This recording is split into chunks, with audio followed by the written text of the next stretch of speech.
David Carter was a hard-working young man. Despite studying at an elite university, he didn't live like most of his wealthy classmates. While others drove luxury cars and wore designer clothes, David worked as a janitor on campus. But it wasn't because he was poor, or it was his choice. His father, William Carter, was a respected businessman, but he always taught David the value of hard work. You need to know what it's like to earn money with your own hands. So David didn't take handouts. Instead, he mopped floors, cleaned classrooms, and emptied trash bins, while his classmates laughed behind his back. One day, during lunch, a group of rich students surrounded him. Among them was Ryan Collins, the son of a billionaire. Ryan smirked, eyeing David's janitor uniform. "Carter, don't you ever feel embarrassed?" he sneered. David stayed silent. Ryan continued, loud enough for everyone in the cafeteria to hear, "I mean, we go to the same university, but I drive a Porsche, and you push a mop. How does that feel?" Laughter erupted around them. David clenched his fists, but didn't respond. He had nothing to prove to these people. But fate had a way of teaching lessons to those who needed them most. Because the next day, Ryan and his friends would witness something they would never forget. The next morning, David went to work as usual. He was mopping the floors in the main building when Ryan and his friends walked past him.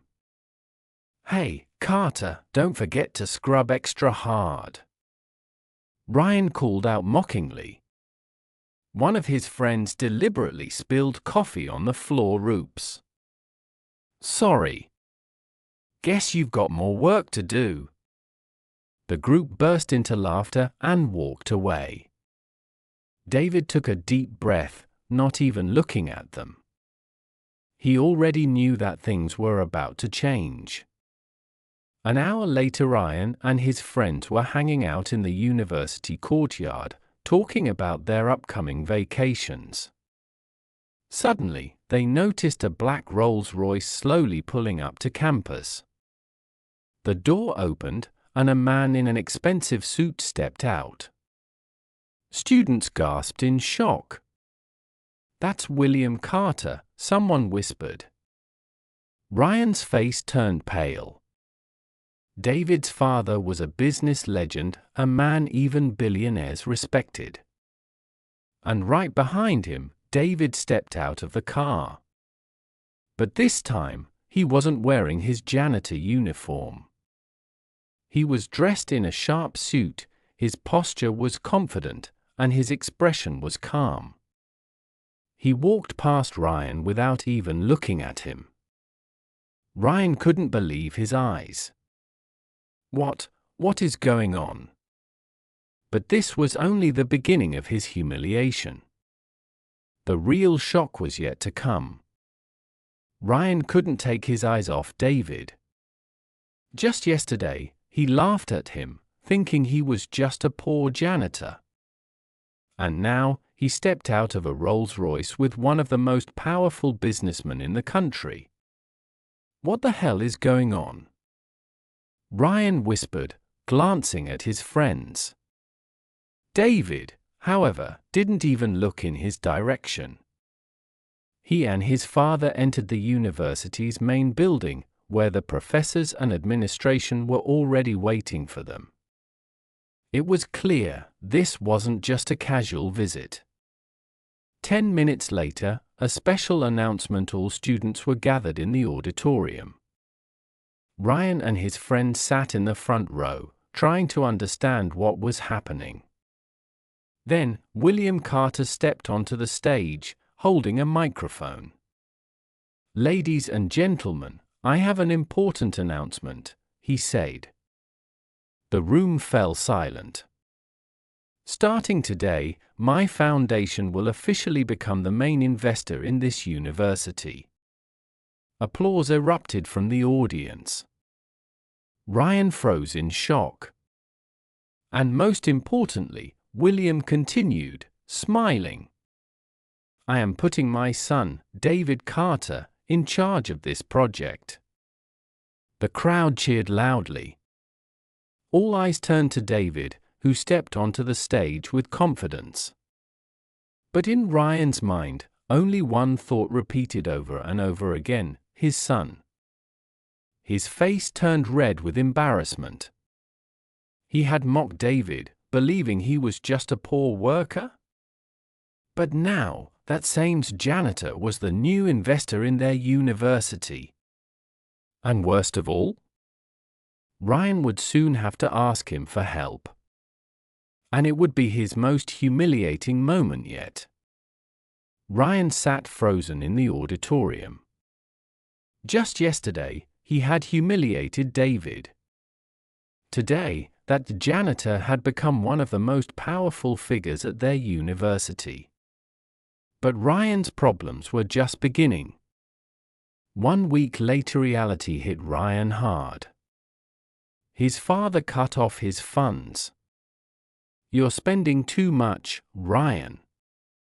If you want to continue studying, find a job, his father said sternly. Ryan was furious, but he had no choice. He started looking at job postings. And then his hands went cold. One of the best paid internships at the university belonged to David Carter's foundation. Ryan had no choice but to apply. The day of the interview, Ryan couldn't believe it when he entered the office and saw David sitting at the desk. David looked up calmly. Ryan Collins. Interesting. Weren't you the one laughing at me just recently? Ryan shifted uncomfortably. Listen. I acted like an idiot. But I really want this job. David raised an eyebrow. A job? You? Ryan swallowed his pride. Yes. I'm ready to prove that I can change. David studied him for a moment before setting the papers aside. Fine. I'll give you a chance. But let me be clear, there's no place for arrogance here. Ryan let out a quiet sigh of relief. David had given him a chance. But now, it was up to him to prove he deserved it. Ryan got the internship, but the conditions were tough. He started from the lowest position, preparing reports, delivering documents, and assisting employees.